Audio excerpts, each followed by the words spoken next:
What I'm going to try and do is give you an introduction to London in the 18th century. What I don't want to do is repeat what I've written in books. It's a waste of time because some of you have read them and it's insulting to you if I just, as it were, repeat what I've said. And for those people who want the basic information, you don't have to buy it. It should be in a library. There is this very heavy book called London, a History, which if dropped from any height would kill somebody at ground level, but it includes quite a lot of what the background. So what I want to do is to move past that, and I want to ask the question of how it was and why it was that London in the 18th century becomes the city which has the shock of the new. I mean, in many senses, London has that role as, for example, New York had in the 20th century. And when people want to see the new world laid out, if they're Europeans or from the New World, they come to London. And my best example of that is somebody who hated Britain and hated the British, and that is Thomas Jefferson. Thomas Jefferson only came to Britain once. That was in 1786. He comes over for a trip because he's the American ambassador to Paris, and he comes over to meet his counterpart in London, John Adams. Jefferson hated Adams as well, but Jefferson hated almost everybody. In fact, on his deathbed, both men died on the same day, and Jefferson actually said, "Is Adams still alive?" He wanted to know that he'd lived for longer. But Jefferson comes over to Britain. And what he does, he claims to have been insulted by George III. There's no evidence for that. But what he does is wants to see what is new about Britain. He's not interested in the past. He's not interested in history. He's interested in the new. That leads him to do some things outside London, two major things outside London. One is he goes to see a range of stately home gardens because he's very interested in English gardens, capability brown gardens. And he goes as far as Soho area in Birmingham. There's a Soho in Birmingham as well as in London, where he goes to see the manufactory of James Watt. But he also goes to see the new in London. And the biggest thing he goes to see is the New Albion flour mill, the biggest flour mill in the world at that time, powered by Watt steam engines, producing the flour for London. It was at the southern end of London Bridge. And when he goes there, he meets Matthew Boulton. Now, Matthew Boulton is Watt's business partner. He's the man that actually sells the steam engines, and he's based essentially in London. And Boulton says to him, now Jefferson doesn't know this, but this is what Boulton says to everybody. Boulton says to him, "What I sell here, sir, is power. That is what every man wants." And what he means is that he's showing him this demonstration of what industry can do. And looking around London, if you'd looked at it in the late 18th century, you would have seen a city that was essentially new. It had largely been burnt out, of course, with the Great Fire in 1666, and there had been a lot of post-fire rebuilding. But the real cause of the new is not so much that rebuilding, though that is important, but it's rather the wealth generated by Britain's mercantile and industrial development. So among the great new buildings you can see, all Jefferson's time, all dating to within the last 100 years, is the Bank of England, of course, the most successful national bank in the world, which had been established under Act of Parliament in 1694. You could see the great headquarters of the East India Company at Leadenhall Street. You could see the assorted works of the Navy round Greenwich. You could see great industrial plant of what is now Dockland, places like Wapping, Deptford, and of course earlier visitors had come precisely to see the same things. Peter the Great, of course, came to see the dockyards at Deptford as well as what was available to see at Greenwich. So travellers to Britain were interested in the new. They weren't interested in the old, and they were interested primarily in London. There was a guidebook produced to Britain in 1740 for foreigners. In matching columns, the text was in English and French, and it's 120 pages long. And of those 120 pages, there is discussion of Canterbury and of Cambridge and of Windsor and of Newmarket, in fact, but 112 of the 120 pages are devoted to London, because that is what you want to see. That is the British city, with roughly 10% of the English population living there. It's a pre-census age, we can't be precisely sure, but roughly 10% of the English population living there, and the prosperity of the country overwhelmingly concentrated. Now, to give you an example of that, I'd like to take a literary example, and it comes from one of the great achievements of British culture in that period, which is the foundation of the novel. And I'm quoting here from Joseph Andrews by Henry Fielding. And he has, towards the end of Joseph Andrews, he has the female villain, Lady Booby, and she goes back to her rural parish where she has her country house. And he writes, "She entered the parish amidst the ringing of bells and the acclamation of the poor, who were rejoiced to see their patroness returned after so long an absence, during which time all her rents had been drafted to London, without a shilling being spent among them, which tended not a little to their utter impoverishing. In turn, after she'd been thwarted in her designs on Joseph Andrews, as you may recall, Lady Booby wants to seduce her footman. In turn, at the end, she returned to London in a few days, where a young captain of dragoons, together with eternal parties at cards, soon obliterated the memory of Joseph." Now, what's interesting about Fielding in this respect is a number of points. First, if you look at Fielding's individual career, he came from Somerset. His early years were spent in Somerset and in Dorset. And in order to make himself, he goes to London and he becomes a Londoner. Indeed, famously so, because with his half-brother, he becomes the key figure in the establishment of the Bow Street Runners, being drafted in by the government to deal with the crime wave in the late 1740s, early 1750s. Secondly, as a writer, as indeed all writers of the period, he has to be a figure in London. London is the centre of printing, London is the centre of publishing, London is the centre of bookselling.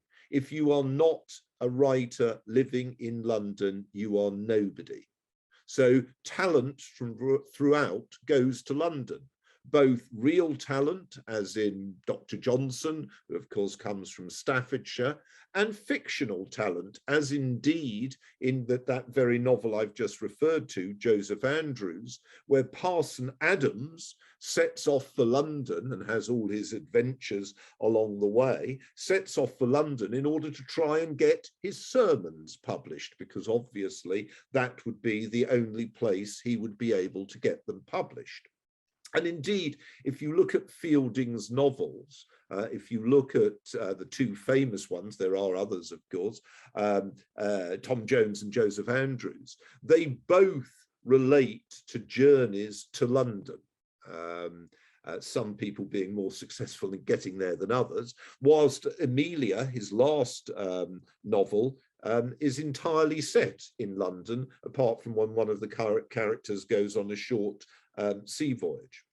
And Fielding's world, his engagement with London, captures the extent to which it both fascinated and horrified people. Now, in doing so, in some respects, literary figures were recreating in their own mind and in their writing what Roman literary figures had done about ancient Rome, the contrast between the town mouse and the country mouse, for example. But nevertheless, in novel after novel, in newspaper after newspaper, London is the central problem. It is the source of good, and it is the acme of vice. Vice being understood not simply in vice as we might think of it, but also vice in terms of a loving for luxury and consumerism, which were held to be weakening, vitiating the very empire, and indeed challenging the nature of Englishness. So if you're looking, for example, at the critique of foreigners and the critique of foreign influences, that focuses elsewhere in Britain on the idea of London. London males are held to be effete. They use things like umbrellas, which are regarded as an affectation from France. They spend too much money on their clothes. They are inclined to eat foreign food, which is by its nature, it was believed, insubstantial, not the roast beef of old England. And therefore, they are weak as individuals. The women in London, it was believed, were more sexually promiscuous, Lady Boothby being a very good example, in fact, far more sexually promiscuous than those elsewhere in the country. And it was also believed that London was the centre in Britain of male homosexuality, which of course was a criminal offence in that period. And indeed, the London magistrates every so often would raid what were known as the molly houses. The molly houses were male brothels, brothels for homosexual activity. It need hardly be said that London itself was also, most famously the area around Covent Garden, the centre of brothels with women in, so that the sex trade was very much dominated by the metropolis, and also as a topic written about or depicted. You can think of Hogarth's Prince. Hogarth, of course, like Fielding, another figure living in London, disseminating impressions of London out through the medium of print, in Hogarth's case, engravings, to elsewhere in Britain and also overseas. So disproportionately, roughly, as I said, about 10% of the population live in London, but disproportionately, the attention devoted to it is far greater. Or take another element of that, the newspaper press.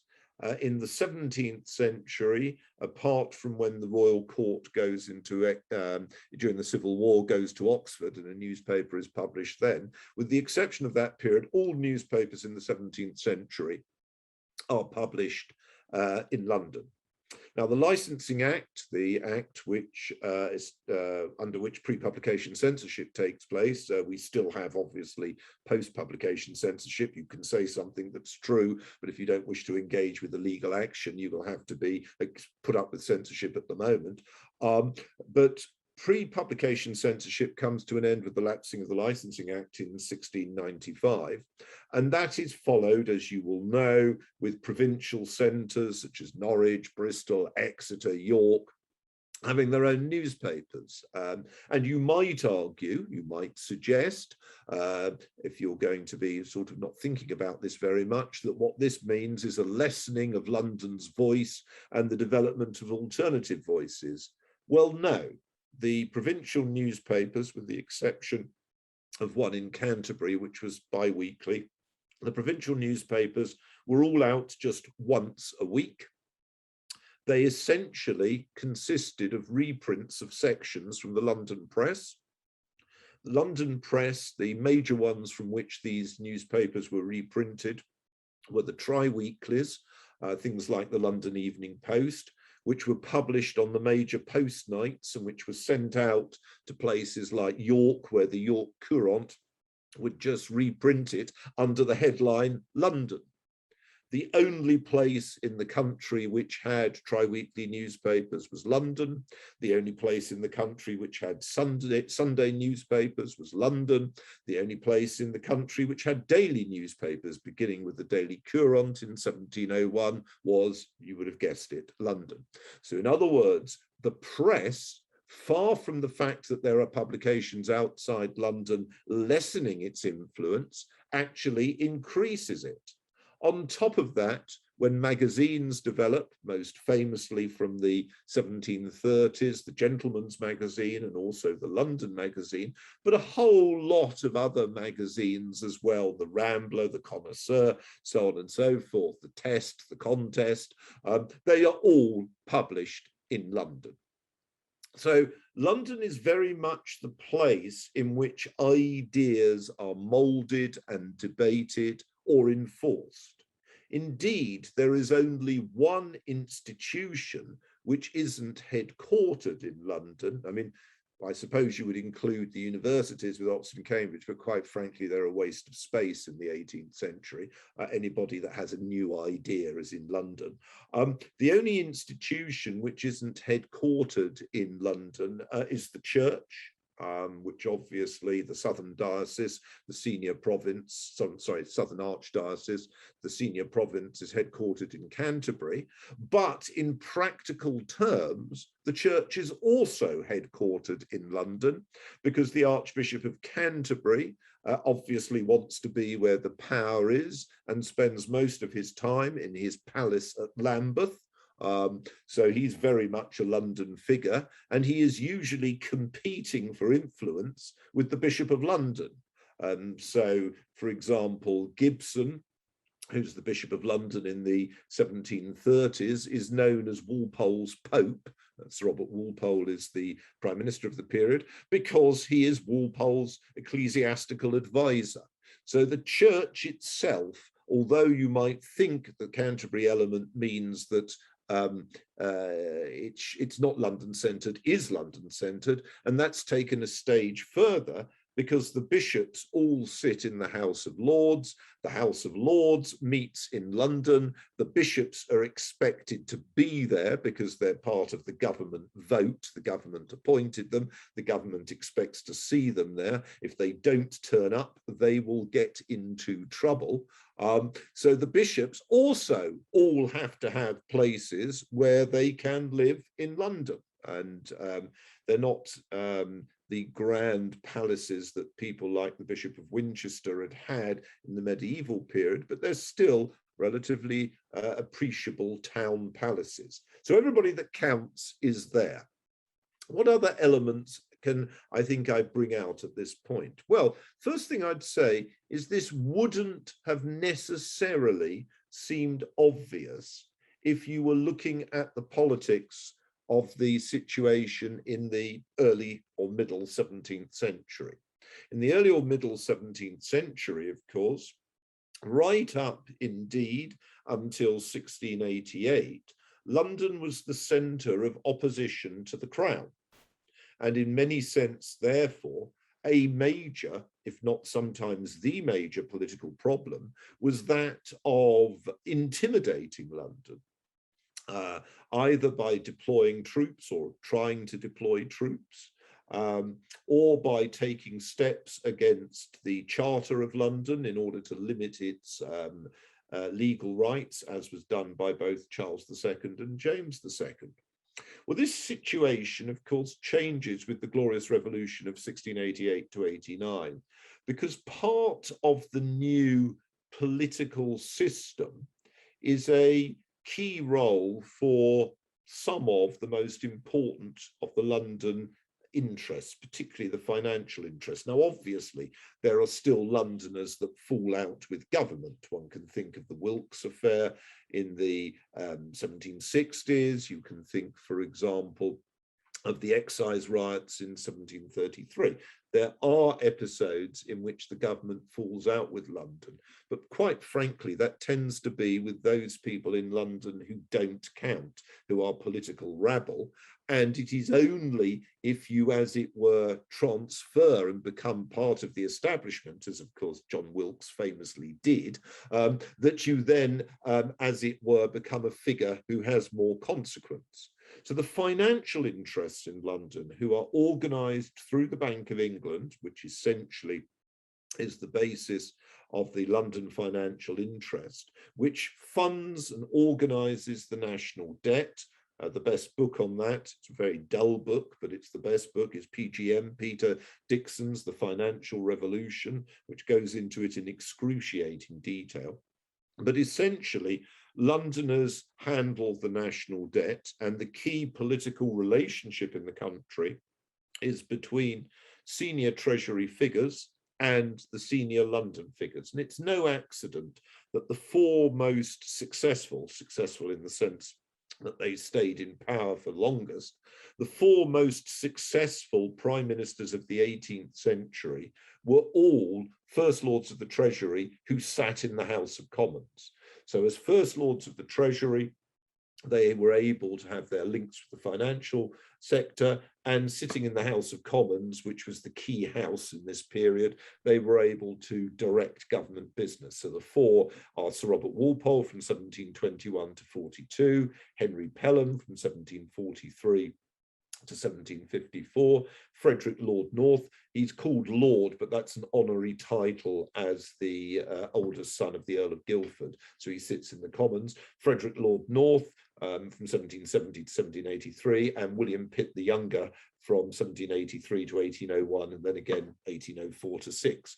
Now, these people are absolutely crucial because of their financial interests and links. So to give you a good example, Henry Pelham, who is a key figure in the group known as the Old Corps Whigs, a protege of Sir Robert Walpole, brother of the Duke of Newcastle, who is the Secretary of State. They fall out with the other Secretary of State, Lord Carteret, and the King, George II, favours Carteret, who could speak German, who is interested in George's projects on the continent, whereas Henry Pelham and Newcastle think they are dangerous and expensive. And Carteret and George II decide to get rid of Pelham, whereupon the leading figures of the city announce that they will not be underwriting the national debt, whereupon a day later Carteret gets sacked and Pelham's back in again. And that's a kind of demonstration of the role of London in the political system. It's absolutely crucial. And this is fundamental for Britain's rise, because Britain is a state that floats on credit. I mean, in essence, there is no defaulting at all, even though the national debt rises to hitherto for that period, unprecedented figures. Whereas there are the equivalent of financial bankruptcies in states, particularly like France. And even when France isn't bankrupt, the government is having to pay a far higher interest rate on its debt than the British government is. So during the 7 Years' War from 1756 to 63, the British government is usually paying 3% on its debt. The French government is usually paying between 9 and 12%. During the War of American Independence, when France, Spain, and the Dutch come in on the side of the Americans, the Dutch, who are the major financial center on the continent, Amsterdam, prefer to buy shares in the British national debt than in the French national debt, even though they're at war with Britain, because Britain obviously is a better credit risk. The sterling does not go off the gold standard, the convertibility to bullion, until 1797. And that is really to do with the fact that the Napoleonic, French Revolutionary and Napoleonic wars are even too much for the British state, but it remains solvent. It introduces new taxation. Income tax comes in as a wartime emergency, with the government pledged to get rid of it in peacetime. And actually they go on sustaining the situation, not only paying for the British war effort, but also providing large subventions to their allies. Now, there's a whole host of factors bound up in that. Part of it is the confidence in a national debt that's based on a parliamentary guarantee, in the sense that Parliament will never default, as opposed to the belief that if you have a debt which essentially is the personal debt of a monarch, as in France, if the monarch defaults, the monarch defaults, you've had it. Partly it's the belief that there's the rule of law in Britain and law will protect financial contract. Partly it is the extent to which there is a fiscal and financial infrastructure based around a whole host of factors, such as the creation of the first stock market, first modern stock market, the creation of the first modern insurance market, the creation of a whole host of interacting fiscal institutions, essentially organized through the City of London, which help to provide considerable stability even when there are crashes. And of course, the biggest crash of all is the speculative bubble of the South Sea bubble at the beginning of the 1720s, when the leading stock other than the Bank of England is politically in what is really a bit of a fraud, pushed up to very, very, very high levels, and then crashes with a lot of people suffering. The company essentially goes bankrupt, though it does keep going. And that itself, although it causes concern as to whether the whole fiscal system will crumble, it's obviously much less monetized than the British fiscal system in 2008 when there was a crash, of course. Nevertheless, they managed to keep it going. So fiscal strength is one important thing that is linked on a reconciliation between capital and government, the capital and the government, which is important. And if you want to see the contrast, you can, of course, look at Paris in 1789, or less dramatically, Constantinople, Istanbul in 1730, when there's revolution there and the Sultan gets killed, or Madrid in 1766, when there are large-scale riots and the government falls, or Brussels in 1787, when the Austrian government is kicked out. The Austrians ruled Belgium. So in that sense, although we don't tend to see it in that light, London is actually singularly quiet. Yes, there are riots, not just against the government. I mean, the most spectacular riot, of course, is the Gordon riots in 1780. But in the end of the day, it is, fundamentally a lot of noise, a lot of fuss. The government keeps going. In the end, the king gets fed up with the local justices of the peace and their inability to sort it out, and the king sends troops in who shoot people, which is generally a way to concentrate minds, and that's the end of the riots. And that's a very 18th century approach in the end of the day. And that reminds us that another cause of significance of London is where all the big trials are held. And then, of course, the executions are all in public. So if you want, and it was seen as an entertainment, quote a chap called Harris, who was a major lawyer in my London book. And, he's gone off to see a hanging in 1746. It's a sort of jamboree occasion. But big occasions, so the hanging of Earl Ferrers, for example. The British were very proud of that. Earl Ferrers, from an old family, not just one of these new aristocrats, kills his steward. These days, it would be probably said he had bipolar illness. He was a temperamental and violent man. He's put on trial. He elects to go to trial in the House of Lords, which is his right as a member of the House of Lords. And the House of Lords condemns him to death. And the only difference is that he gets hung with a silk and hemp halter, so it doesn't hurt quite so much. But, this is the sort of thing London is a show. It's a show for the country in all different respects. Going back to Fielding, you will know Fielding through his novels, but Fielding also wrote a series of plays in the 1730s. Of course, these plays are staged in London, of course, which is where the theatre was focused. And at least two of these plays consist about what happens to country people that come to London to see the sights. So it's an idea of a place which has, as it were, a command over the country in terms not just of the formal processes of government, but also in terms of appeal, of consumer standards, of the fascination of power and activity. Now, how does this feature on a, as it were, Britain growing more on the global scale? Well, there is, by modern standards in the world of the 18th century, a crucial shortage of liquidity.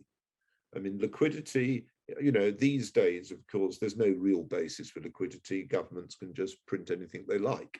In the 18th century, you're supposed to be running on a metallic currency system, so that, in other words, the idea is that your currency is convertible to whatever it's going to be convertible to. For a higher level coins, it's gold or silver.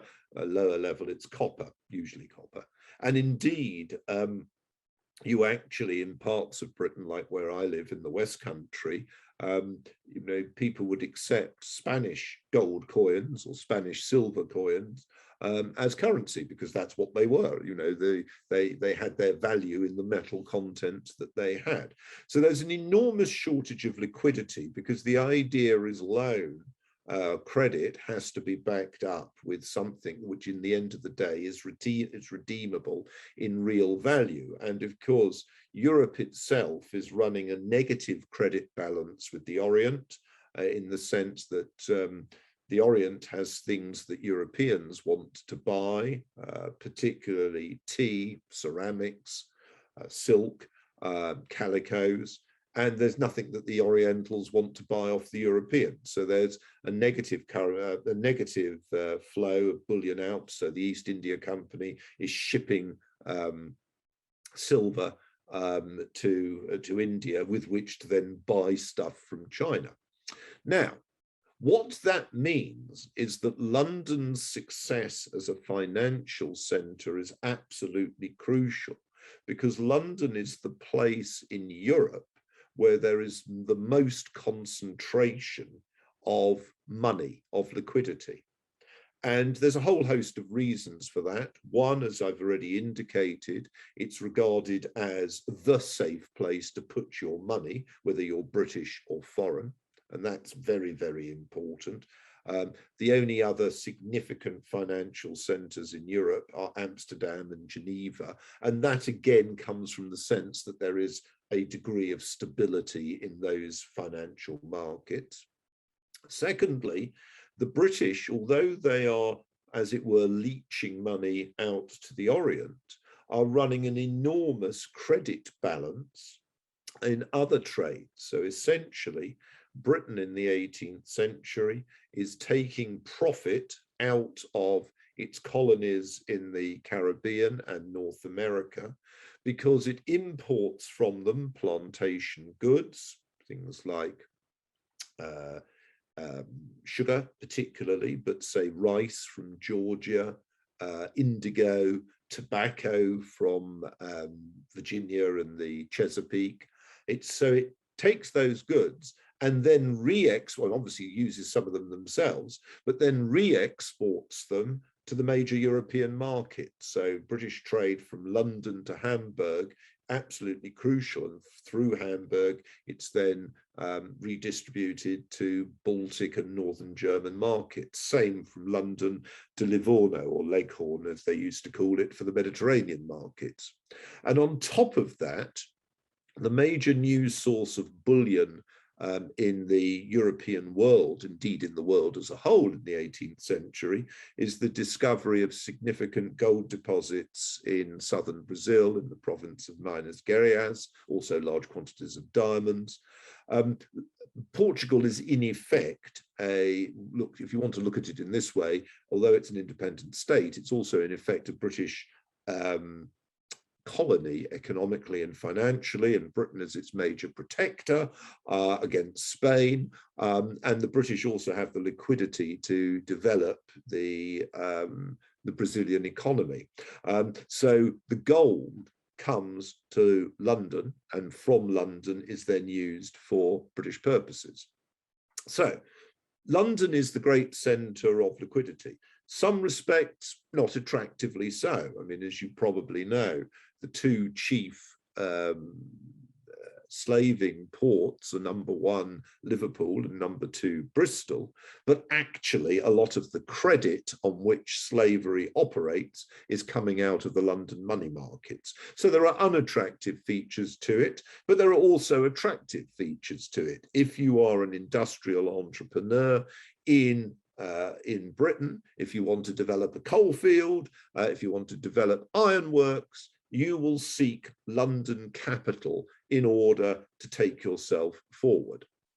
And you'd get it. I mean, people in London are looking for investment opportunities.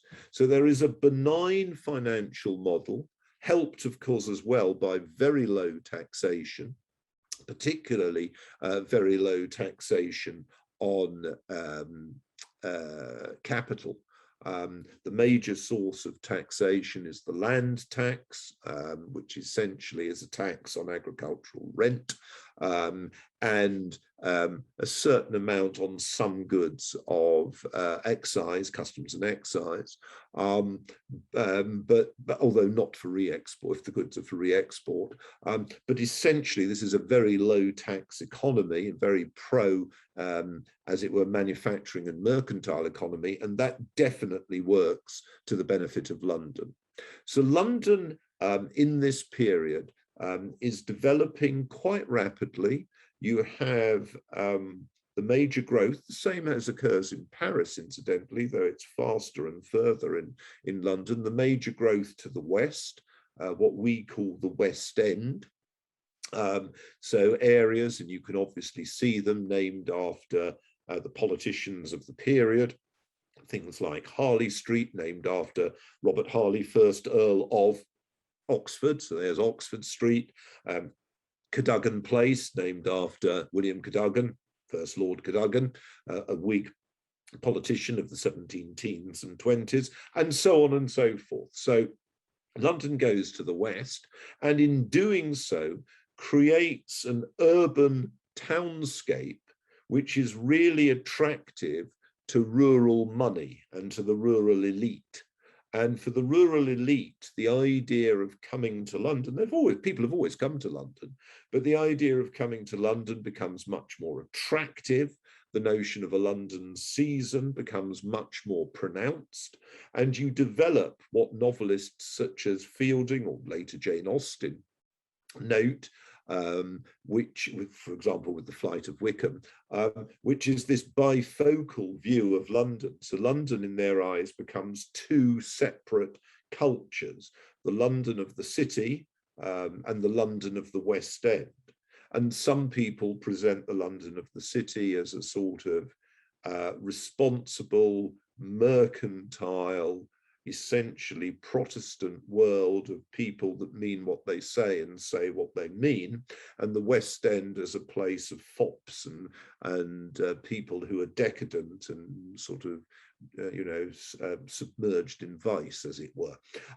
Well, you can take your viewpoints, but what you've got is you've got a broader London. You've got, to a certain degree, the development of south of the river, because whereas up to this period there had only been one bridge across the river, London Bridge, other bridges follow. The second bridge is Westminster Bridge, Blackfriars Bridge follows, and so on and so forth.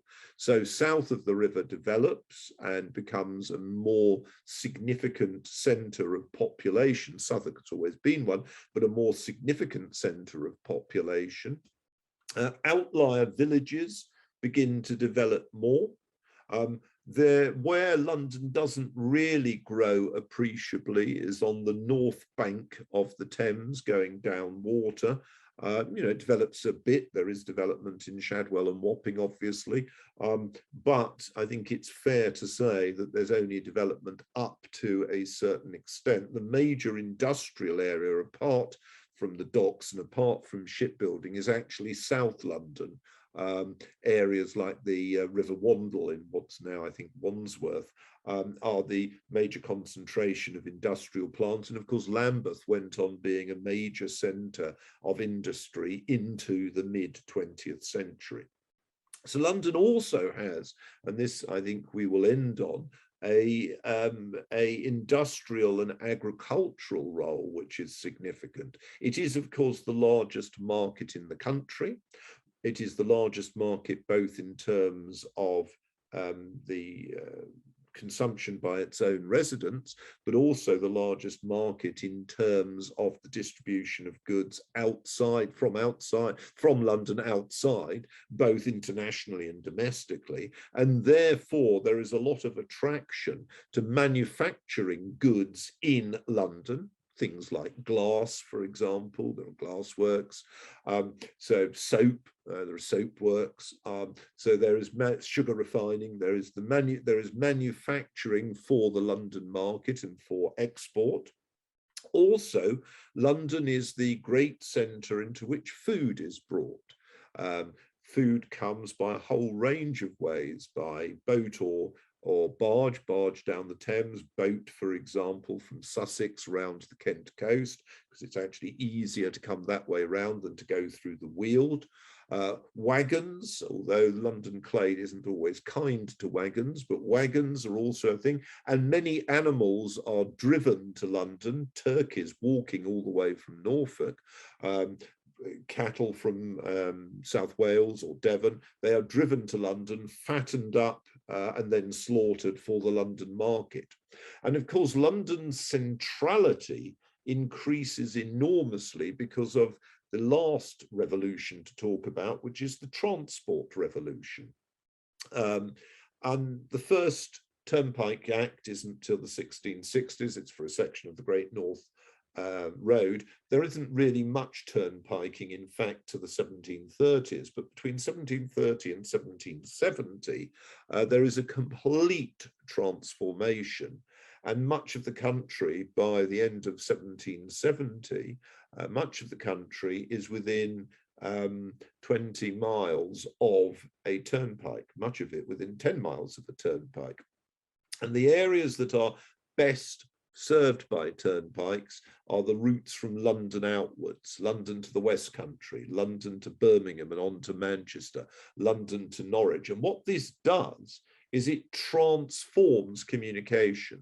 The roads earlier had been intractable, difficult, and the standard way in which goods had been moved, if by road, was on panniers on the back of donkeys or horses. This is replaced by what are known as flying wagons, and flying wagon companies are the major way in which London goods are spread between the 1770s and the bringing of a really intensive rail system, which is the 1840s, 1850s. So, for example, and there's a very good book on this for the West Country by Dorian Gerhold. For example, there are big companies that bring down. Anyway, we're back. That's I suppose it's the problem of living in the provinces. Okay, I was talking about the flying wagons. Also, of course, you get the carriages. The carriages, of course, carrying individuals, carrying small amounts of luggage, but including newspapers. Those are the ones that are developed very rapidly. Carriage services going, for example, to Norwich, to Salisbury, are on to one a day by the early 1760s. So that and then they increase in number considerably. So the country is becoming more joined up. Now, clearly, this is not the canal system, which is being built separately. The canal system is for freight, and the canal system does not focus on London, although London is served by river and canal.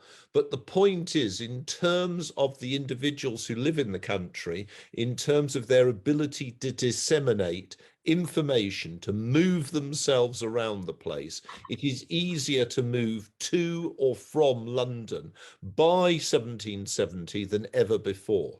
So that London's influence is coming stronger and stronger. And I think that's very much a case in the late 18th century. And by the end of the century, the image of London is overwhelmingly the image that is being disseminated around the country.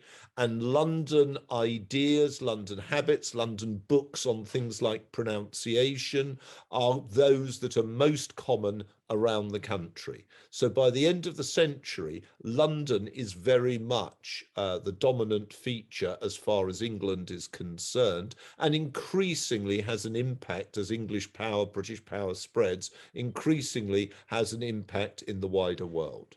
Thank you very much.